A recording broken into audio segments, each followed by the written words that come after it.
The golden dust settles like morning snow across the throne room of Leyndell, each mote catching the last rays of the Erdtree's fading light. In the center of this grand chamber, where power once radiated with divine authority, a figure kneels, not in submission, not in prayer, but in grief. Godfrey, first Elden Lord, warrior of countless battles, cradles in his massive arms the dissolving form of his son. The body grows lighter with each passing moment, flesh becoming memory, bone becoming wind. This is Morgott, the Omen King, and as his father holds him for the first and final time in untold ages, we witness the culmination of perhaps the most tragic story in all the lands between. Welcome, lore seekers, to another deep exploration with Keen 7 Lore, where today we unravel the heartbreaking tale of a prince who loved what could never love him back. Morgott's story isn't just about rejection or curse or duty. It's about the devastating psychology of a son who protected the very order that imprisoned him in darkness, who served a mother who saw him as an abomination, who died defending a throne he was never allowed to claim. His tale asks us uncomfortable questions about loyalty, about family, about whether love can exist without reciprocation. Consider for a moment what it means to be born wrong in the eyes of your own mother, not through any action or choice, but simply through the accident of birth.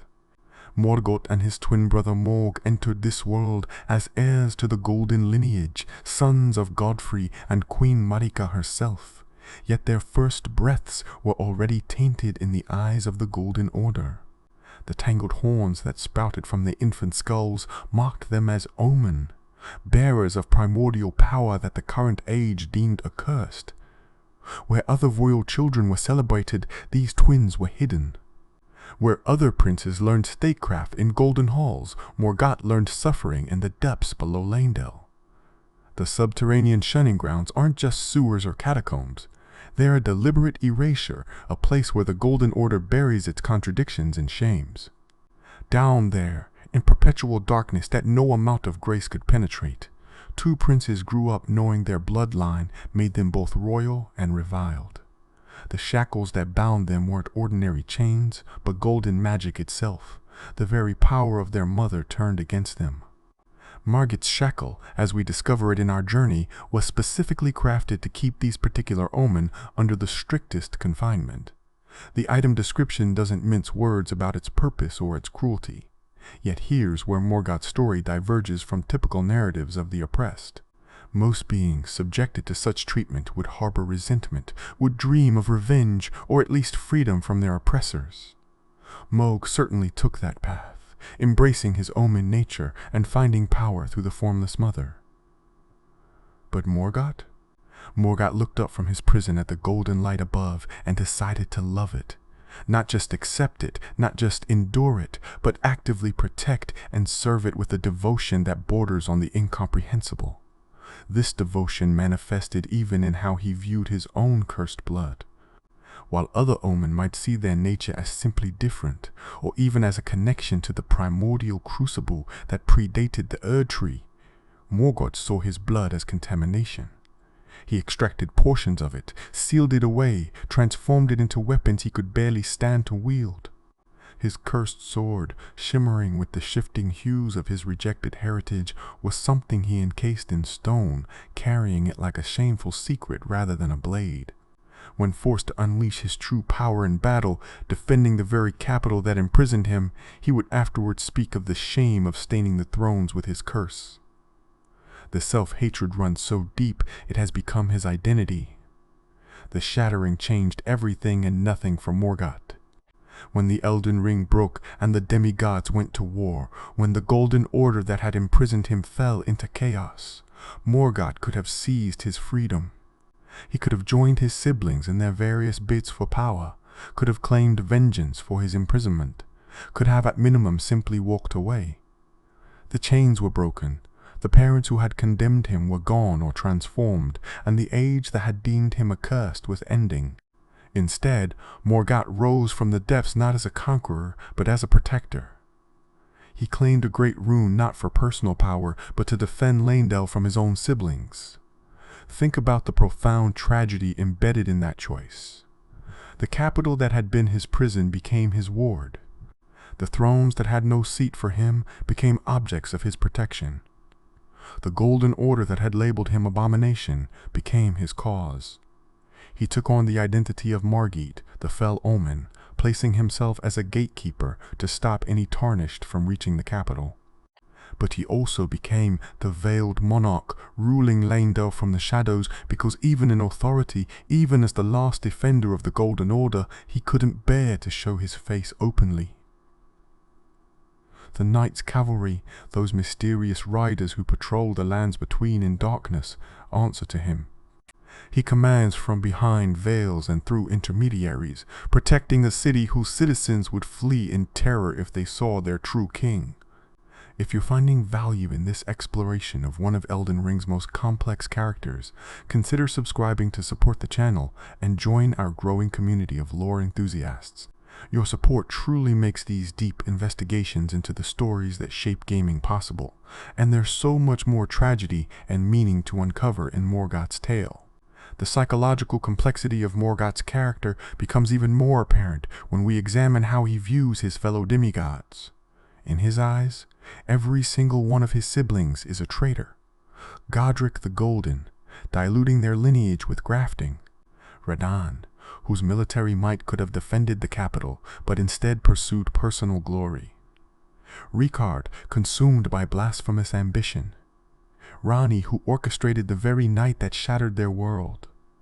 Malenia and Miquella, focused on their own curse rather than their duty.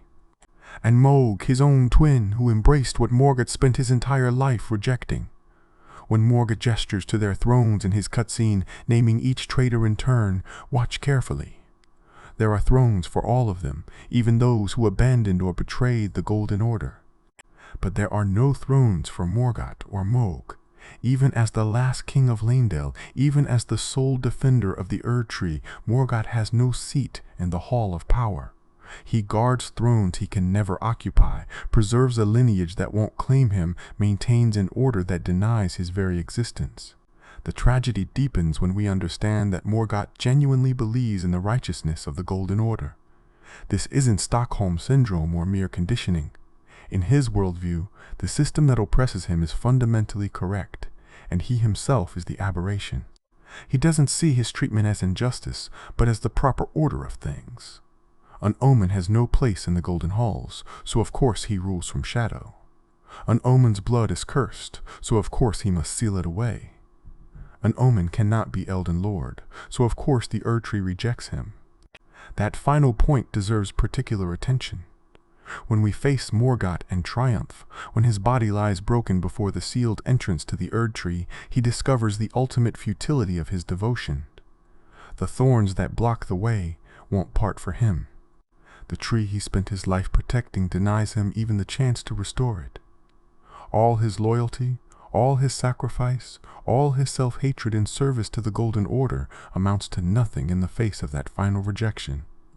The Erdtree would not admit him or anyone else without the power to burn away those thorns, to claim the title of Elden Lord.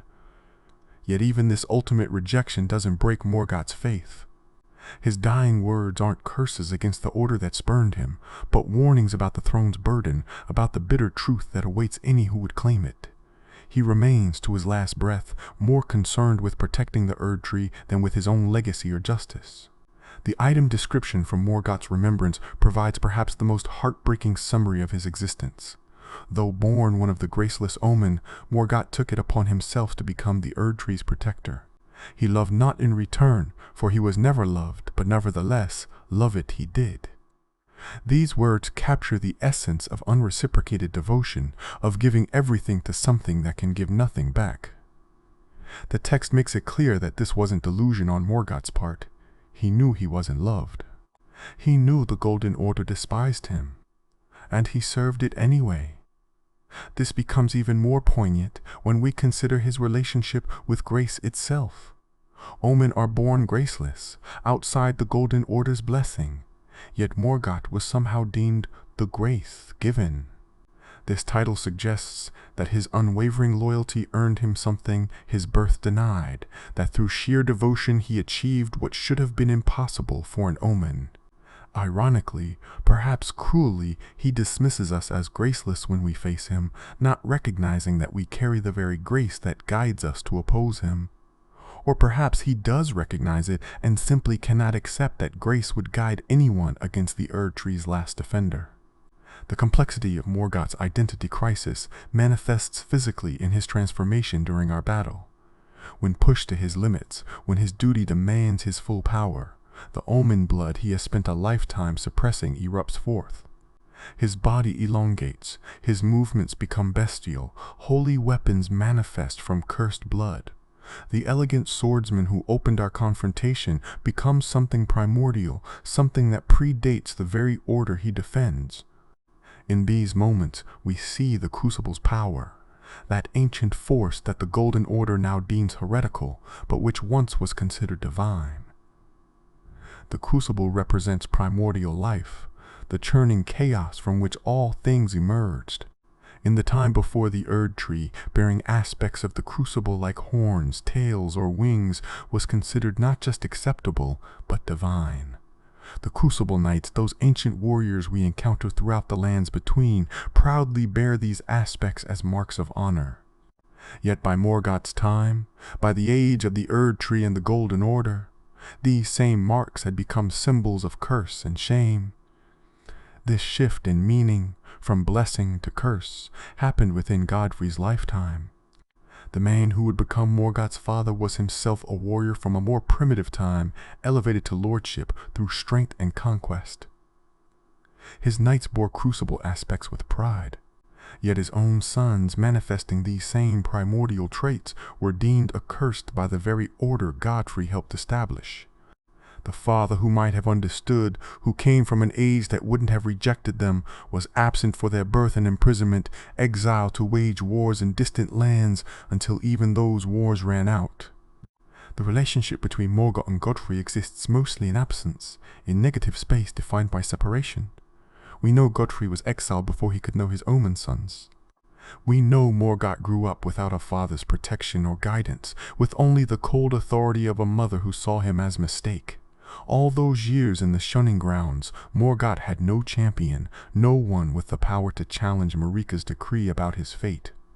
By the time father and son finally meet, it's too late for words, too late for explanations or reconciliation.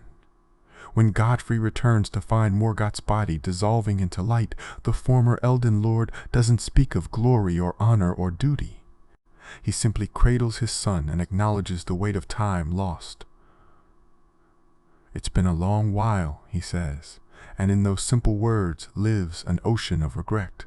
The mighty warrior who conquered the lands between, who led armies and slew giants, kneels in the dust holding the son he never knew. The son who inherited his strength but not his freedom, his nobility but not his acceptance. Consider the cruel parallels between father and son. Both served the Golden Order with absolute loyalty. Both were ultimately rejected by it, Godfrey through exile and Morgott through imprisonment. Both were defined by their service to Marika, though she showed neither of them true love. Yet where Godfrey's exile at least came with glory and purpose, Morgott's rejection came with shame and hiddenness. The father was sent away as a lord, the son was buried as an aberration. Morgott's loyalty becomes even more tragic when compared to his twin brother's rebellion. Mohg represents the path not taken, the Omen who embraced his nature rather than rejecting it. Where Morgott sealed away his cursed blood, Mohg gloried in it. Where Morgott served the Erdtree, Mohg found a different outer god to worship in the formless mother. Where Morgott defended the old order, Mohg sought to create a new dynasty through blood and corruption. The twins' divergent paths suggest different responses to the same trauma, different ways of processing rejection and imprisonment. Mohg's path seems, on the surface, healthier, more empowering. He rejected his rejectors, found meaning outside their system, created his own values and his own kingdom. Yet his liberation came through corruption, his freedom through murderous obsession with Miquella. Morgott's path led to futility and unrequited love, but it maintained a kind of nobility, a tragic dignity that Mohg's blood-soaked dynasty lacks. Neither twin found true happiness or acceptance. Both remained defined by their Omen nature, whether through rejection or embrace of it. Both died in service to powers greater than themselves, Mohg to his deluded dynasty of blood, and Morgott to his beloved yet uncaring Erdtree. The Shunning-Grounds shaped them both irrevocably, creating two broken princes who could never quite escape their underground prison, even after leaving it physically. The game provides us evidence of just how early and how deeply Morgott internalized his role as protector. Long before the Shattering, while still imprisoned, he somehow developed the conviction that he would one day need to defend the capital. The dual identity of Morgott wasn't created in response to the Shattering, but seems to have existed in Morgott's mind as a possibility, a potential self he could become if needed. This suggests that even in chains, even in darkness, young Morgott was already imagining himself as defender rather than destroyer. This psychological development speaks to something profound about nature versus nurture, about how identity forms under extreme duress. Morgott had every reason to develop into a being of pure resentment and vengeance. The systematic oppression, the familial rejection, the physical imprisonment, all of it should have created a monster bent on destroying the Golden Order. Instead, it created a guardian so devoted that he would die, defending the very system that brutalized him.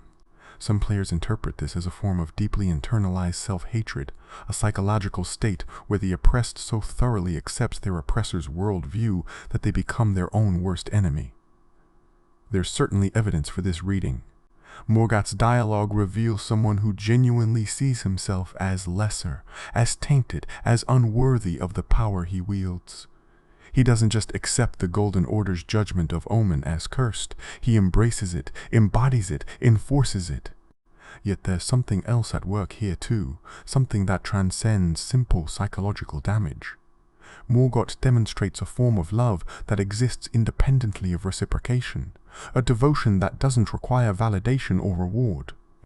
In a world where every other demigod schemes for power, where gods manipulate and betray, where even the supposedly noble Golden Order reveals itself as fundamentally corrupt, Morgott maintains an almost pure form of selfless service. This purity of purpose makes our necessary conflict with him all the more tragic.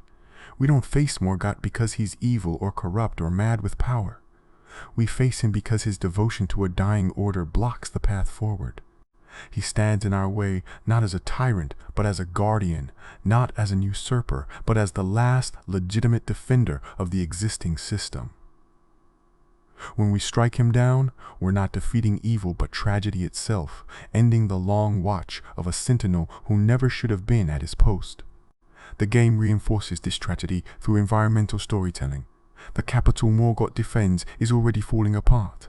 The streets fill with ash, the citizens have largely fled or gone mad, and the very foundations crack under the weight of the Erdtree's roots. Morgott protects a city that's dying, maintains order in a system that's already collapsed, guards a throne that no one can claim. His successful defense of Leyndell during the Shattering ultimately amounts to preserving a beautiful corpse. His effectiveness as a defender, however, cannot be denied. Where other demigods fell to each other's schemes and battles, where entire regions collapsed into chaos and war, Leyndell under Morgott's shadow rule remained functional. The Knight's cavalry maintained some semblance of order in the darkness. The capital's defenses repelled multiple invasion attempts by forces that conquered elsewhere. For all his self-hatred and shadow-dwelling, Morgott proved himself perhaps the most competent ruler among Marika's children. The bitter irony is that Morgott might have been the best candidate for Elden Lord among all the demigods had the Golden Order been capable of accepting an Omen on the throne. His strength rivaled any of his siblings. His tactical mind had protected Leyndell against all challenges.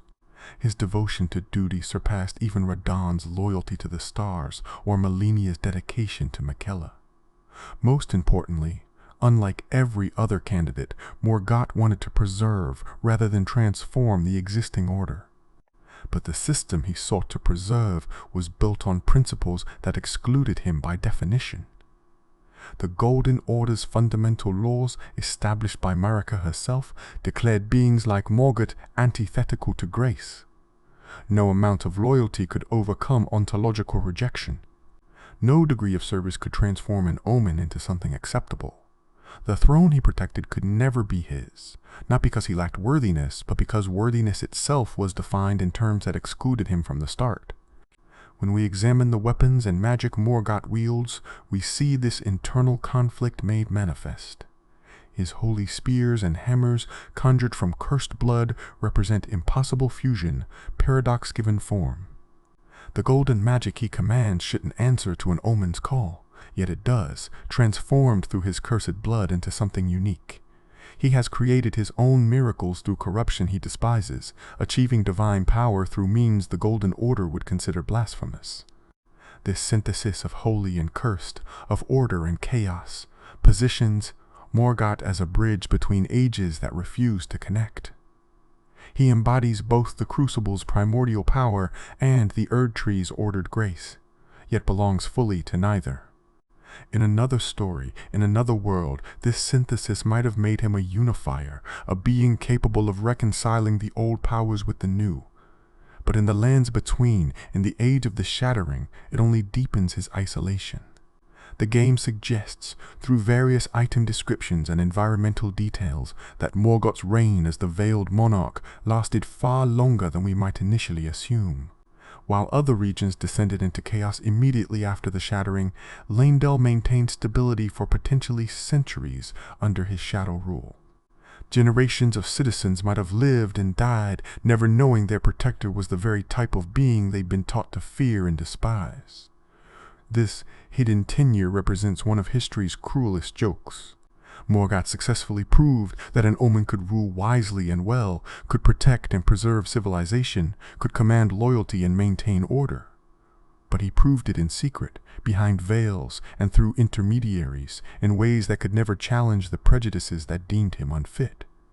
His successful kingship remained forever unofficial, unrecognized, uncelebrated. The remnants of his rule that we find throughout Leyndell tell a story of competent administration under impossible circumstances. The Knight's cavalry patrol routes show strategic thinking about maintaining order when traditional authority has collapsed. The positioning of his projections as Morgott reveals understanding of choke points and psychological warfare. Even the preservation of the capital's ceremonial spaces, keeping the thrones ready for occupants who will never return, shows attention to symbolic authority and continuity of government. Yet all this competence, all this successful defense and administration, serves only to highlight the fundamental tragedy. Morgott was a good king who could never openly be king. He was a loyal son whose mother wouldn't acknowledge him. He was a powerful warrior who saw his own strength as shameful. Every success only reinforced his failure, every victory in defense of the Golden Order, another bar in his psychological prison. When we finally reach him in the throne room, when we hear his speech about his treacherous siblings and see him gesture to their empty thrones, we're witnessing someone who has confused duty with identity so thoroughly that he no longer exists outside his role as defender.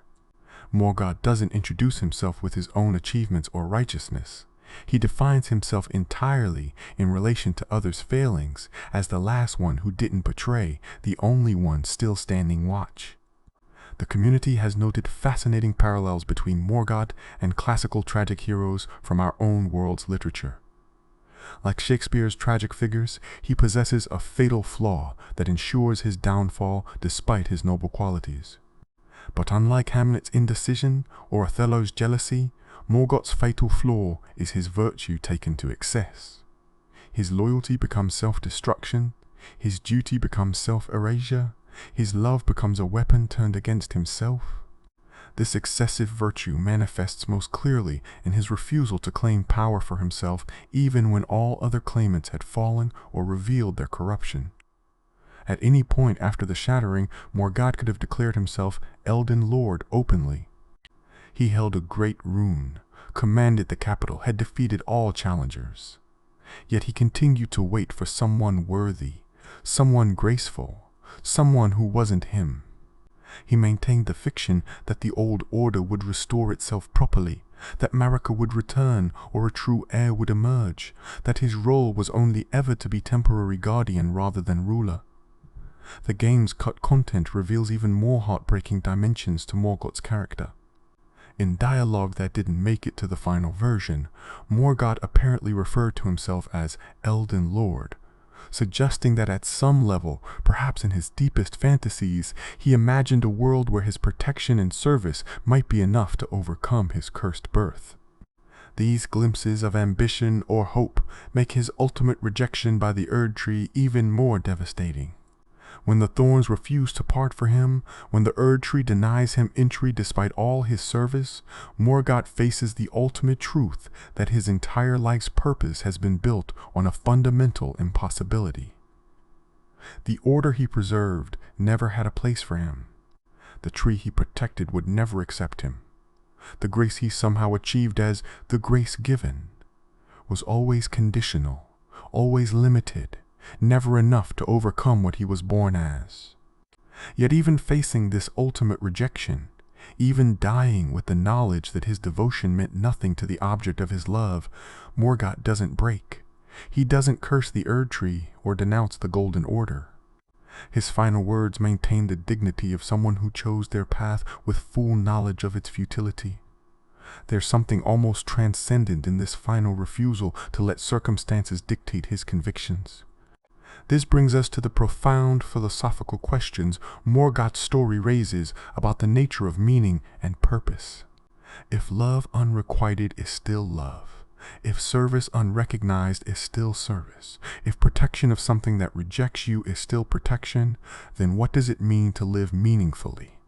Morgott suggests that purpose can be self-generated, that meaning doesn't require external validation, that choosing to love something that cannot love you back might be the purest form of love possible.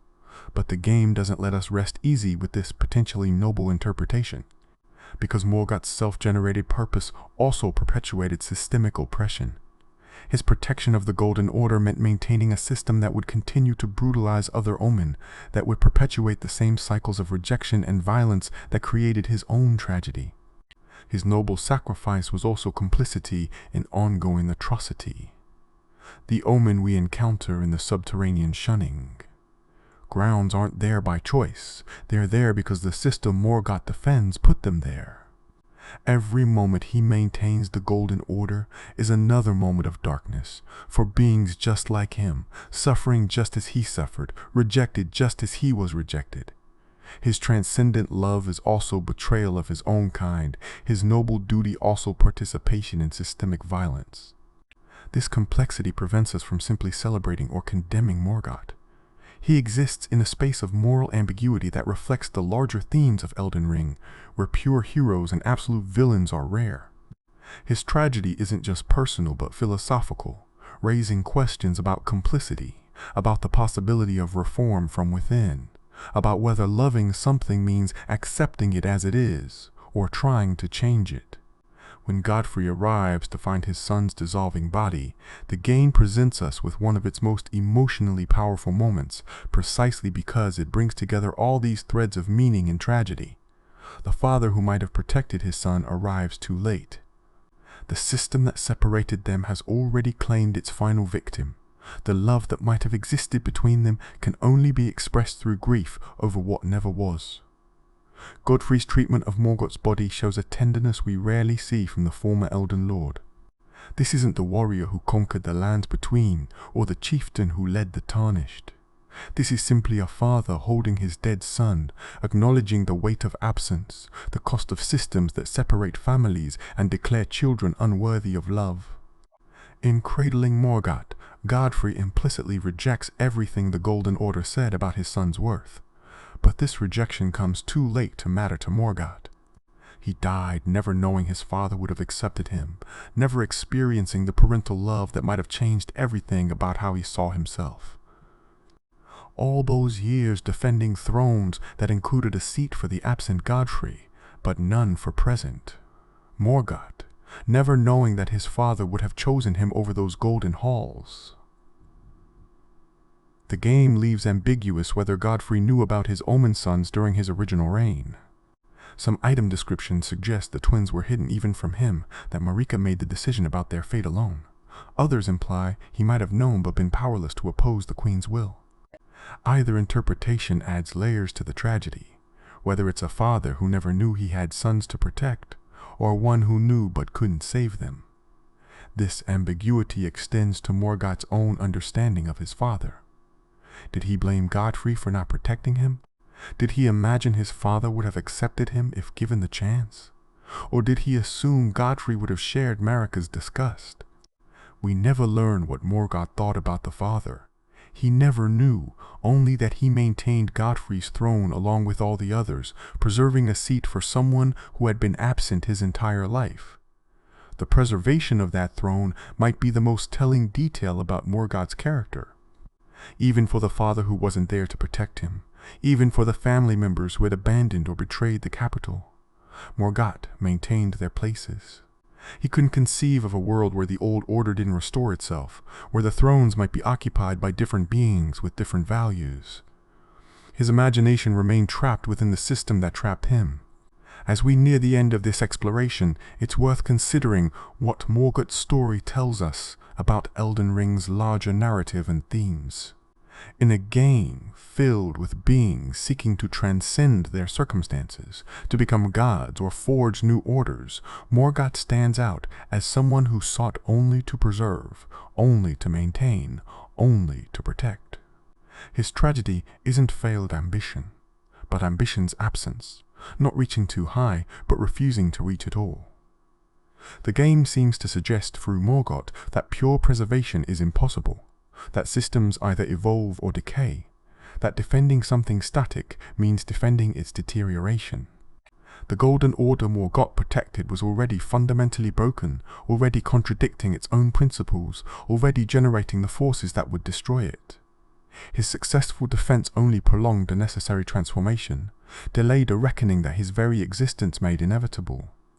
Yet there's something deeply human in Morgott's impossible stand, something that resonates with anyone who has ever loved someone or something that couldn't love them back. His story reminds us that not all love is rational, not all devotion is rewarded, not all sacrifice is acknowledged. Sometimes we give ourselves to causes or people or ideals that will never recognize our gift, and we do it anyway because the giving itself has become who we are. Morgott represents the ultimate extreme of this dynamic, someone whose entire identity became inseparable from his unrequited devotion. By the time we meet him, there is no Morgott outside of his role as defender. He has erased himself so thoroughly in service to the Golden Order that even his name has been replaced. He is the veiled monarch, the grace, given, the last of all kings, everything except simply Morgott. This self-erasure in service to an ideal that denies your existence represents a unique form of tragedy, one that Elden Ring explores with remarkable depth and nuance. Through Morgott, the game asks whether it's possible to love something into loving you back, whether perfect service can overcome fundamental rejection, whether devotion can transform the nature of what we're devoted to. The answer, delivered through thorns that won't part and a tree that won't open, is devastatingly clear. When Morgott's body finally dissolves into light, when the last particles drift away on winds that will carry them beyond the Erdtree's shadow, we're left with questions that have no easy answers. Was his service worthless because it went unrecognized? Or does the very act of choosing to serve, regardless of outcome, create its own form of meaning? These questions haunt the throne room long after Morgott's essence has faded. They linger in the empty thrones he preserved, in the golden order he maintained, in the capital that continues to decay despite his desperate protection. Every tarnished who passes through these halls must grapple with what Morgott represents, the ultimate consequence of absolute loyalty to a flawed system, the final form of love that receives nothing in return.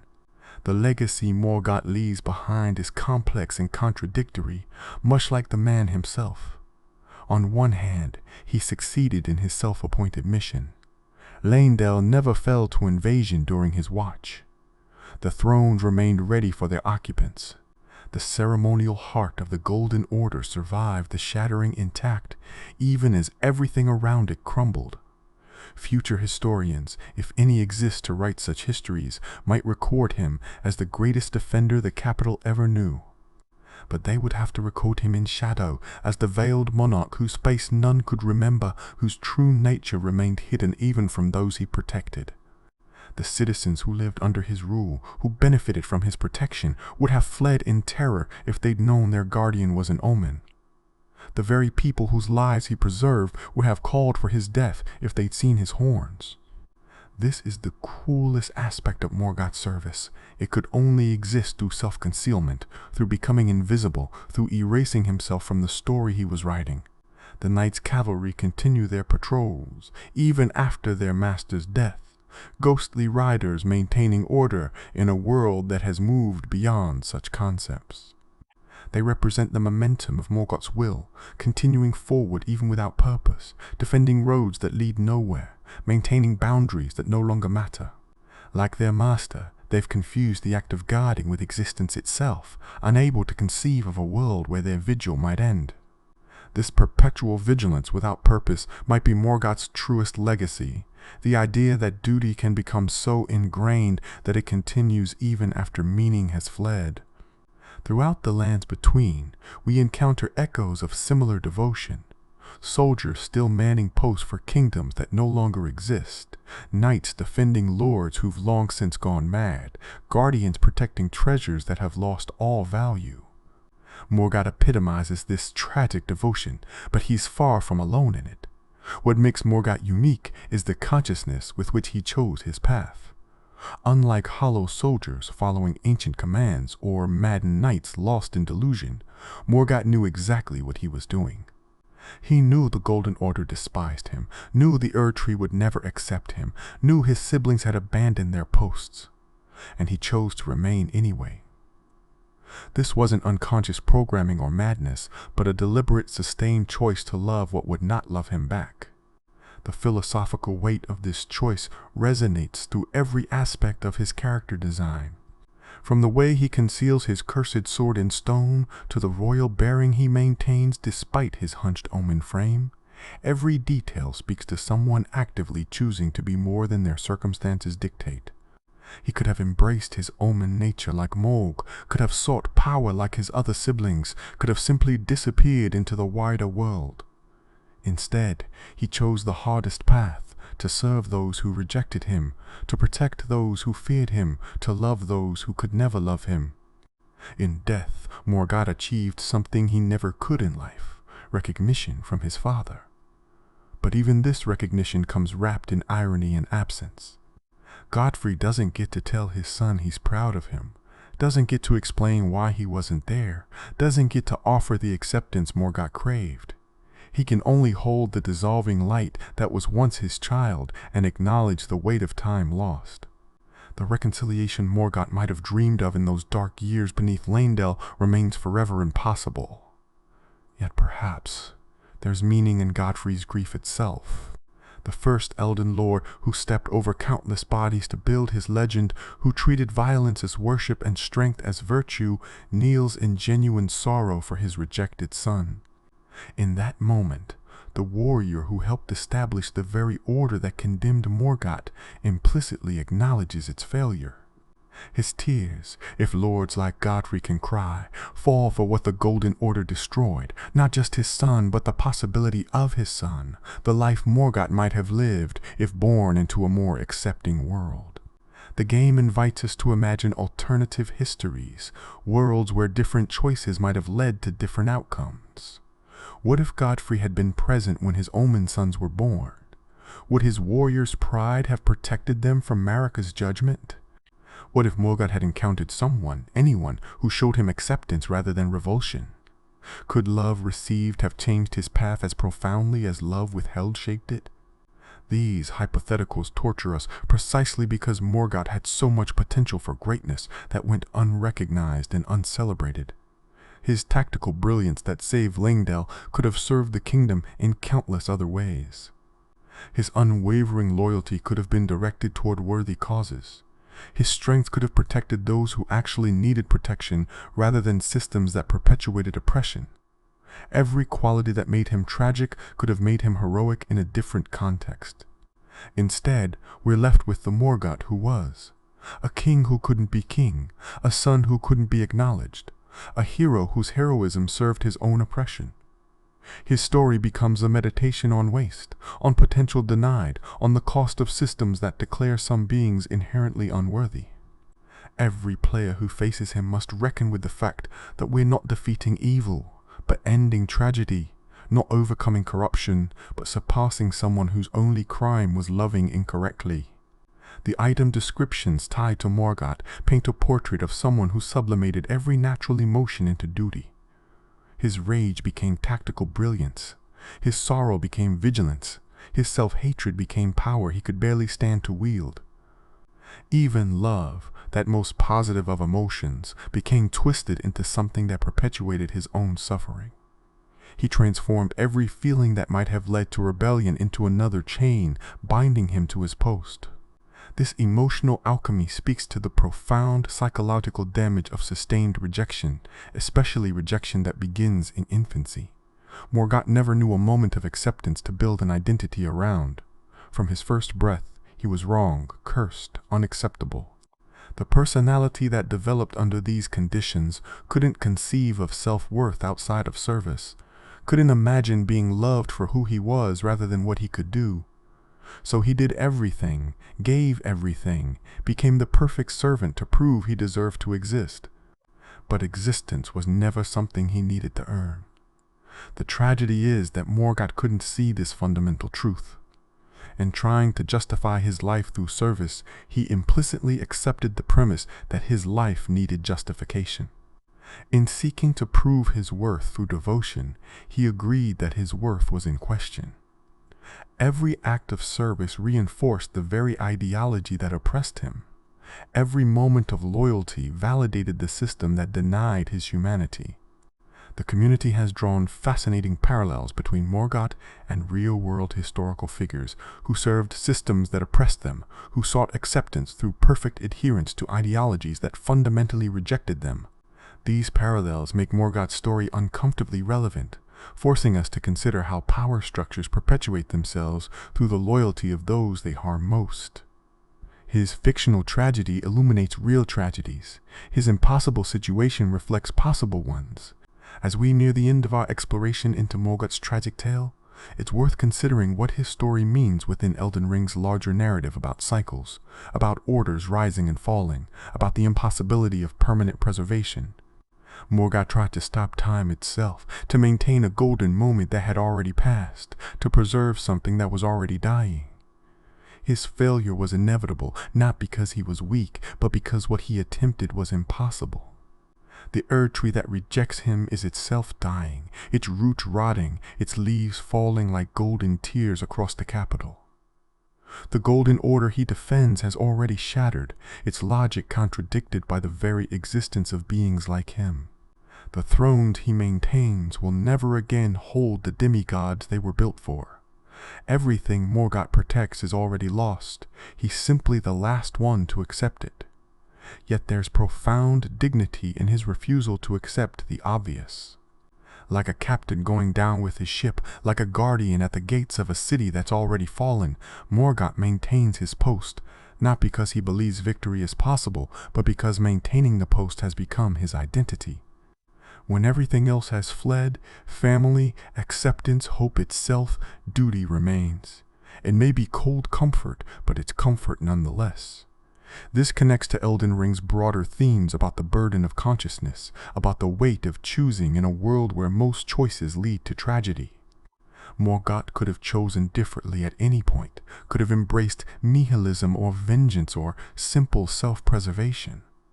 That he chose instead to serve something larger than himself, even something that rejected him, speaks to a fundamentally optimistic view of existence. Even in rejection, even in futility, the act of choosing to love and serve creates meaning. But the game doesn't let us rest easy with this potentially uplifting interpretation, because Morgott's service enabled continued oppression. His protection of the Golden Order meant Omen remained in chains. His maintenance of the existing system prevented new possibilities from emerging. Every moment he delayed change was another moment of suffering for beings throughout the lands between. His noble sacrifice was also complicity in systematic violence. This moral complexity prevents us from simply condemning or absolving Morgott. He exists in that uncomfortable space where good intentions enable bad outcomes, where personal virtue serves systemic vice, where love becomes a tool of oppression. His story forces us to question our own complicity in systems that harm others, our own tendency to serve powers that don't serve us, our own capacity for loving things that perhaps shouldn't be loved. When we finally overcome Morgott, when his body lies broken before the sealed Erdtree, we haven't triumphed over evil, but over tragedy itself.